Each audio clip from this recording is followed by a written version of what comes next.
하나님은 창세전에 이미 인간에 대한 계획이 있었습니다.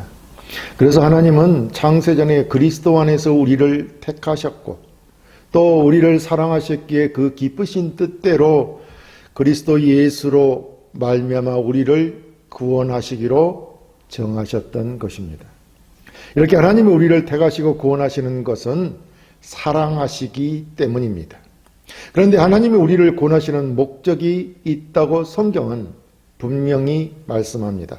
그 목적은 바로 하나님 앞에서 거룩하고 흠이 없게 하셔서 하나님의 은혜의 영광을 찬송하게 하려는 것이었습니다. 오늘 본문도 사실 예수 그리스도의 복음으로 구원을 얻고 그에 합당한 신앙생활을 영위하기를 권면하고 있습니다. 예수 그리스도의 복음에 합당한 신앙생활이란 결국 믿음으로 사는 삶을 말합니다. 믿음으로 사는 삶이란 하나님이 우리를 죄에서 구원하시고 구원하신 목적에 합당한 삶을 말하는 것입니다. 그래서 본문도 예수 그리스도로 말미암아 구원하신 것이 하나님의 영광을 찬송하게 하시겠다는 것입니다.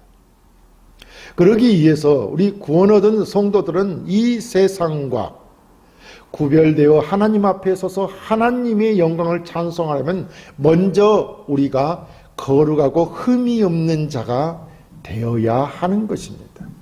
이를 우리는 성화라고 합니다. 바로 신앙생활이 거룩해지기는 삶인 것이죠. 왜냐하면 하나님이 거룩하시기 때문에 거룩하게 되어야 한다는 것입니다. 그래서 너희는 모든 행실에 있어 거룩한 자가 되라고 하는 것입니다. 함께 말씀을 통해 하나님이 주시는 은혜를 나누기 원합니다. 모든 행실에 거룩한 자가 되기 위해서는 첫째, 마음의 허리를 동이고 근신하여야 합니다. 본문 13절에 그러므로 너희 마음의 허리를 동이고 근신하여 예수 그리스도의 나타나실 때에 너희에게 가져올 은혜를 온전히 바랄지어다 라고 했습니다. 인간을 향한 하나님의 계획은 죄인들을 구원하여 하나님의 영광을 찬송하게 하려는 것이라고 말씀하였습니다. 그래서 하나님은 그의 독생자 예수 그리스도를 보내 우리의 죄와 함께 십자가에 못 박혀 죽으시고 다시 살아나심으로 죄와 사망에서 우리를 구원하셨습니다. 이로써 우리가 구원을 얻게 되는 것은 그리스도께서 우리와 연합하여 함께 죽고 살아나심으로 동참하였기 때문에 우리도 생명을 얻게 된 것입니다. 하나님이 이렇게 하신 것은 우리 구원한 자들을 통하여 영광 받으시기 위함인데, 영광을 받으시기 위해서는 하나님이 거룩하시니 우리도 거룩한 자가 되어야 하나님께 영광이 되는 것입니다. 그렇게 되기 위해서는 베드로는 먼저 우리 성도들이 마음의 허리를 동이고 근신하라는 것입니다. 여기서 허리를 동이라는 것은 전투하는 군인이나 일하는 노동자에게 적용되는 말입니다.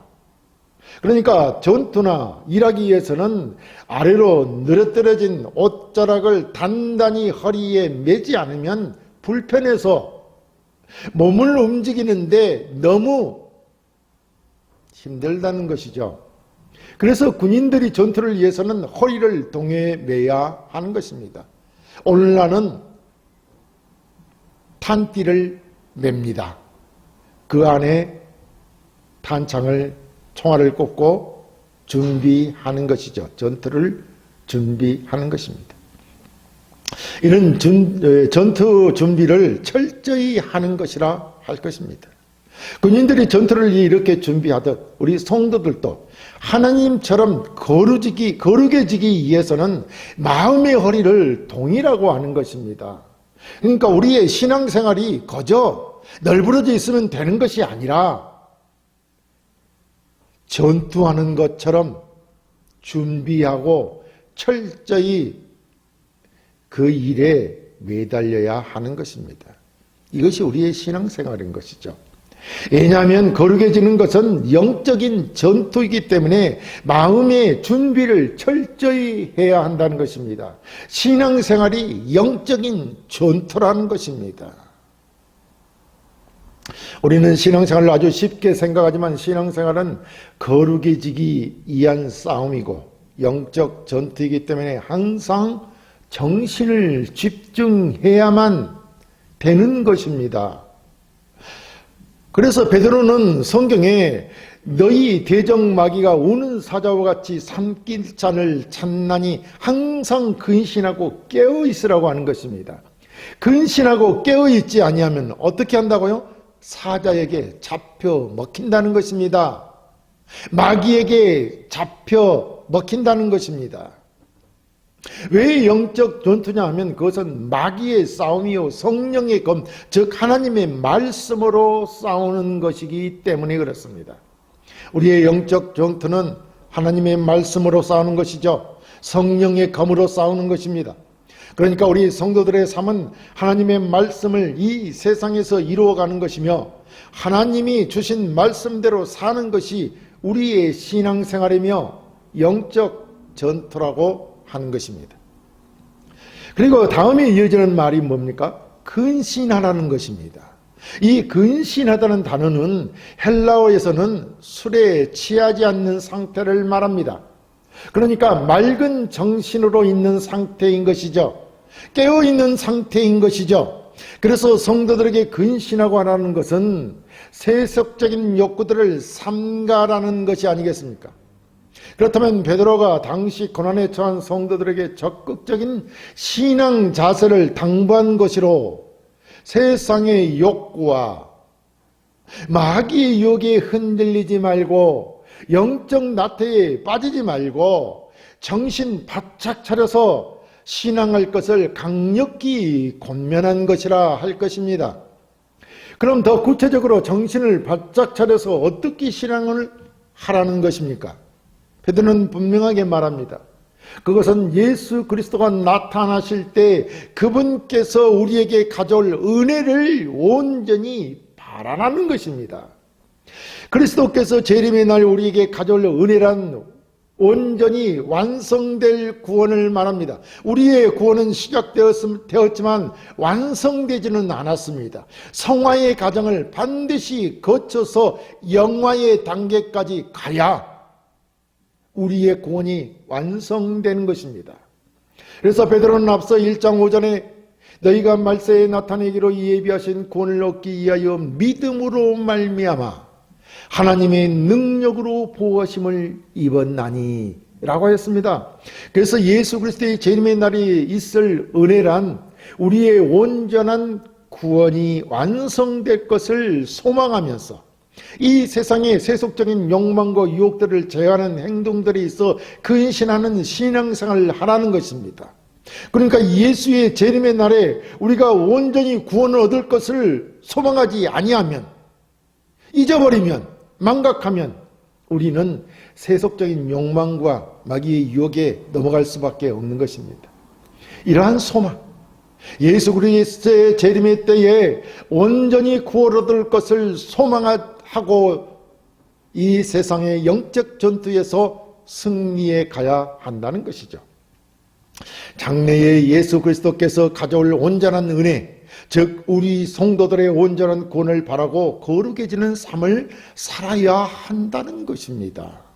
이렇게 우리 성도들은 모든 행실에 있어 거룩해지기 위해서는 먼저 마음의 허리를 동이고 근신하여 예수 그리스도의 재림의 날에 있을 온전히 완성될 구원의 은혜를 바라고 신앙생활을 하라는 것입니다. 모든 행실에 거룩한 자가 되기 위해서는 둘째, 하나님의 말씀에 순종해야 합니다. 본문 14절에 너희가 순종하는 자식처럼 이전 알지 못할 때에 쫓던 너희 사욕을 번삼지 말고 라고 했습니다. 여기서 순종하는 자식처럼이란 예수 그리스도를 믿음으로 하나님의 자녀가 된 자들은 그의 아버지가 되시는 하나님의 말씀을 듣습니다. 그래서 그들을 순종하는 자녀들이라고 합니다. 자녀는 당연히 아버지의 말씀 앞에 순종해야 하는 것입니다.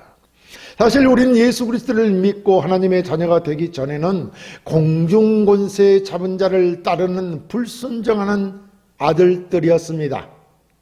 사실 우리는 이렇게 불순종한 아들들로서 하나님의 진노를 피할 길이 없는 그런 삶을 살았던 것입니다. 불순종하는 아들들은 전에 하나님을 알지 못할 때는 악한 마귀와 자신의 사욕을 따라 살았다는 것입니다. 그러나 이제 그리스도로 말미암아 구원을 얻어 그 은혜로 하나님의 자녀가 된 자들은 이제 불순종하는 아들들 가운데 역사하는 영을 따르던 삶과는 구별되어야 합니다. 요즘 현대인의 생각에는 항상 먼저 내가 잘 돼야 하고 내 가정이 잘 되면 된다고 생각합니다.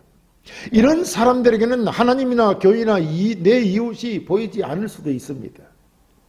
이런 삶을 성경에서는 오직 자신의 육체의 욕심을 따라 살며 마음에 원하는 것을 하여 본질상 진노의 자녀라고 하는 것입니다.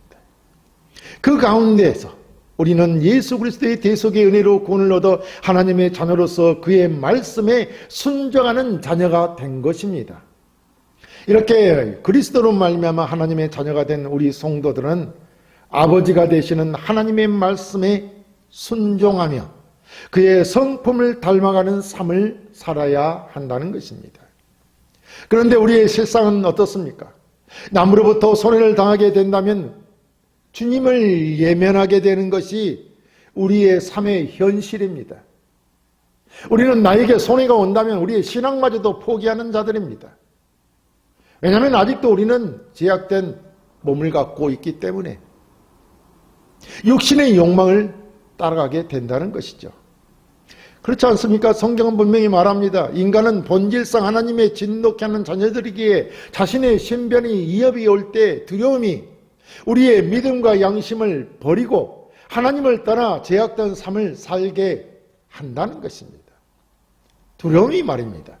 우리의 삶에 대한 두려움, 내가 피해를 입을까봐, 손해를 볼까봐, 내가 다칠까봐, 상할까봐 그 두려움이 우리에게 올 때는 우리의 믿음과 양심을 버린다는 것이죠. 그리고 하나님을 떠나게 된다는 것입니다. 그런 삶이 제약된 삶인 것입니다. 그러나 하나님의 은혜로 말미암아 구원을 얻은 성도는 하나님이 아버지가 되시는 분이심을 알고 그분의 말씀을 따라 순종하는 삶, 거룩한 삶을 살기 때문에 천국의 영광을 누리게 될 것입니다. 하나님의 말씀을 따르는 삶이 왜 거룩하냐 하면 하나님이 거룩하기 때문에 하나님을 따르는 삶은 거룩할 수밖에 없는 것입니다. 자, 그럼 우리는 하나님의 말씀대로 순종하는 자식처럼 하나님의 아들로서 믿음을 따라 살려면 어떻게 살아야 할까요? 요즘 우리의 모든 행실에 있어서 거룩하게 되어 하나님을 영원하게 하기 위해서는 어떻게 살아야 하느냐는 것입니다. 그것은 바로 성령을 따라 말씀에 순종하며 살면 되는 것입니다.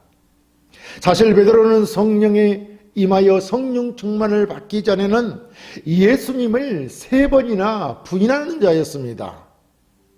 자신의 신변에 위험이 있었기 때문이죠.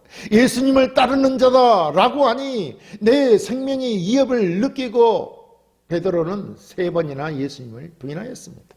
그런데 그런 그의 삶이 완전히 변한 것은 바로 오순절 마가의 다락방에서 성령의 충만함을 받고부터 변하게 된 것입니다. 그런 마가의 다락방에서 불의 혀같이 갈라지며 강하게 임하시는 성령을 체험하고 나서 그는 전혀 다른 새로운 사람이 되었습니다.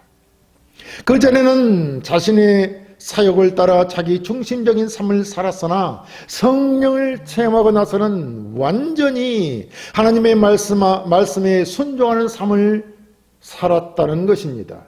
그래서 성경은 우리에게 하나님의 말씀을 듣고 나누고 기도하며 성령의 충만을 받아 하나님의 말씀을 따라 그 말씀에 순종하는 삶을 살게 되는 것입니다.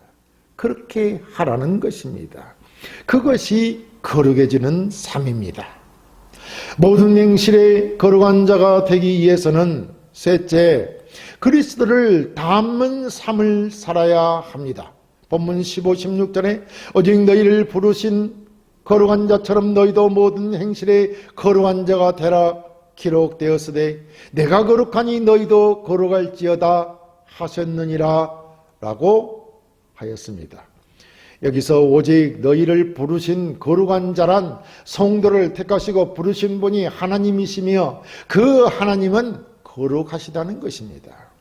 거룩이란 더러운 것과 구별된 것을 말하므로 오직 하나님만이 깨끗하고 도덕적으로도 완전한 분이시기에 거룩하신 분이시라는 것입니다. 사실 우리 인간은 범죄하고 타락하여 거룩하신 하나님을 떠나 있기에 모든 행실에 있어서 거룩하신 하나님의 말씀을 따라 사는 것이 아니라 육체적인 욕심을 따라 하나님을 거슬러 살아가고 있다고 할 것입니다. 이런 우리를 하나님께서 택하시고 부르셔서 세상으로부터 구별하셨다는 것입니다. 그것이 거룩입니다. 구별하셨다는 것, 그것이 거룩이죠. 그러므로 우리 성도들에게 모든 행실에 있어 육체적 욕심을 따라 사는 삶에서 구별되어 거룩하신 하나님의 말씀을 따라 하나님이 기뻐하시는 말씀을 따라 살아야 한다는 것입니다.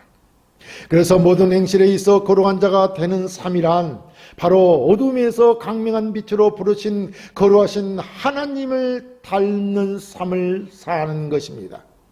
그런데 우리가 하나님 아버지를 어떻게 닮는 삶을 살 수 있습니까? 하나님은 영이시니 보이지 않습니다. 그러니 우리가 하나님을 닮는 삶을 산다는 것은 어렵지 않습니까? 그래서 하나님과 동등된 예수 그리스도를 우리에게 보내신 것입니다. 예수 그리스도는 본체십니다. 그러나 그 하나님과 동등됨을 버리시고 육신의 몸을 입고 이 땅에 오셨다고 그랬습니다. 그래서 예수 그리스도를 본 자가 곧 하나님을 보았다고 말씀하고 있는 것입니다. 자, 우리 성도들이 예수 그리스도를 알기 전에는 영적 무지 가운데 유격을 따라 살았다면 이제는 하나님의 자비로운 은혜로 말미암아 구원을 받은 새 사람이 되었으니 하나님의 말씀에 인도를 받으며 살아야 하지 않겠습니까? 하나님께서 우리에게 은혜를 주신 것은 우리가 더 이상 죄의 굴레에 매여 있지 않고 하나님의 형상을 회복하는 삶을 살도록 하기 위함이라는 것입니다. 그래서 베드로는 우리에게 내가 거룩하니 너희도 거룩하라 라고 구약의 말씀을 인용하여 성도들이 어떤 삶을 살아야 하는지에 대한 표준을 제시하고 있는 것입니다. 우리는 어떤 삶을 살아야 된다고요? 하나님을 닮는 삶. 하나님을 거룩하니 우리도 거룩해야 한다는 것이죠. 그렇다면 거룩한 삶이 바로 하나님을 닮는 삶, 이 세상에 실제로 오셔서 하나님을 거룩하신 이 하나님을 보여주신 그리스도를 닮는 삶을 사는 것이 아니겠습니까? 물론 우리가 예수 그리스도를 영접하고 은혜를 체험했다고 하더라도 곧바로 거룩한 생활을 할 수 있게 되는 것은 아닙니다. 예수님이 사신 그 삶을 그대로 우리가 살 수 있는 것은 아니라는 말입니다. 우리가 거룩하신 하나님의 은혜를 받았어도 우리의 몸은 아직 제약된 몸이기에 쉽게 제약에 빠지는 것입니다. 그러므로 우리가 구별된 생활, 거룩한 삶을 살기 위해서는 부단히 말씀과 기도에 힘써야 하며 하나님의 말씀을 따라 그리스도를 닮는 삶을 애써 살아가야 제약된 세상의 유혹에 넘어지지 않고 견뎌낼 수 있는 경건한 삶을 살게 되는 것입니다. 예수님이 어떻게 사셨는가, 예수님께서 공생의 기간에 어떻게 하셨는가는 우리가 성경을 통하지 않고는 알 수 없습니다. 그러므로 우리는 말씀을 가까이 해야 되고 기도로서 영적인 하나님과의 관계를 유지해야 합니다. 이런 삶을 우리는 뭐라고 합니까? 경건한 삶이라고 하는 것입니다. 이 경건한 삶이야말로 거룩하신 하나님을 닮아가는 삶인 것입니다. 이를 야고보는 하나님 아버지 앞에서 정결하고 더러움이 없는 경건은 곧 고아와 가부를 그 환난 중에 돌아보고 또 자기를 지켜 새 속에 물들지 아니하는 이것이니라 라고 하였습니다. 그리고 이 거룩한 삶이란 교회에서 예배드리고 교회의 모든 일에 충성하는 것만으로만 나타나는 것이 아니라 실제적인 삶의 현장에서 우리의 이웃들에게, 특히 어려움 당하는 이웃들, 고아와 가부, 또 환난 중에 있는 자들을, 그들을 돌아보는 것, 즉 이것은 무엇입니까? 이웃을 사랑하는 것이죠. 우리의 이웃들에게 사랑을 나누는 것으로 우리의 거룩한 삶이 나타나야 한다는 것입니다. 이 그리스도의 사랑의 실천만이 이 세상의 세속에 물지 않고 하나님의 거룩함을 온전히 이루어가는 삶인 것입니다. 그러므로 우리의 삶이 거룩함을 이루어가기 위해서는 말씀과 기도를 통해 온전히 그리스도를 닮는 삶을 살아야 할 것입니다. 사랑하는 성도 여러분, 우리는 하나님의 택정함을 입었습니다. 즉 하나님이 택하시고 부르셔서 그 크신 사랑과 은혜로 구원하셨습니다. 그렇기 때문에 우리는 구원 얻은 자로서 하나님의 그 부르심에 합당한 삶을 살아야 합니다. 부르심에 합당한 삶이 무엇입니까? 그것은 바로 하나님처럼 거룩하게 되기 위해 세상과, 타락한 세상, 이 어둠의 세상, 마귀가 지배하는 세상, 이 세상과는 구별되는 거룩한 삶을 사는 것입니다. 그러기 위해서 우리는 오늘 말씀처럼 영적 전투로서 온전한 사람이 되어가기 위해 거룩해지기 위해서 마음의 허리를 동이고 근신하여 그리스도의 재림을 소망하고 세속의 유혹을 능히 이겨내는 자들이 되어야 합니다. 이 세상에서 영적인 전투를 해야 합니다. 이것이 우리의 신앙생활이요, 거룩해지는 삶이요, 성화되어가는 과정인 것입니다. 그리하여 온전한 구원을 이루는 것입니다. 그러므로 철저히 말씀과 기도로 무장하여 하나님의 말씀에 온전히 순종하고 그리스도를 닮는 삶을 살아야 할 것입니다. 이로써 하나님의 택하시고 부르심에 합당한 천국 시민으로서 천국의 소망을 두고 세속의 유혹을 이기고 그리스도를 닮는 삶으로서 승리하는 자들이 되어야 할 것입니다. 하나님의 택하신 자녀로서 하나님이 주신 믿음과 사랑과 소원하고 세상을 이기고 그 마음에 하나님의 은혜의 복을 체험하는 여러분 되시기를 주의 이름으로 축복합니다.